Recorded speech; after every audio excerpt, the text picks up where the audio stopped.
بسم اللہ الرحمن الرحیم۔ دنیا میں رہنے والے تمام دوستوں کو قاسم کربلائی کا سلام۔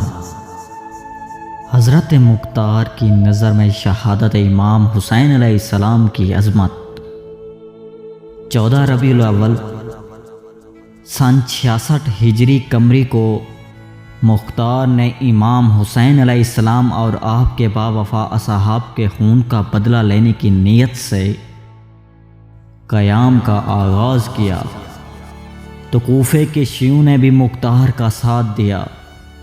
مختار اکثر کہا کرتے تھے کہ خدا کی قسم اگر قریش کا 2/3 حصہ بھی قتل کیا جائے تو امام حسین علیہ السلام کی ایک انگلی کے برابر بھی نہیں ہوگا۔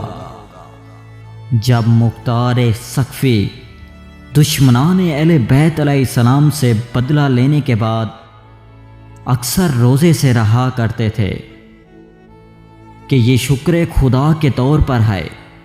حرملا کو واصل جہنم کرنے کے بعد گھوڑے سے نیچے تشریف لائے اور 2 رکعت نماز پڑھ کر ایک طولانی سجدہ شکر ادا کیا۔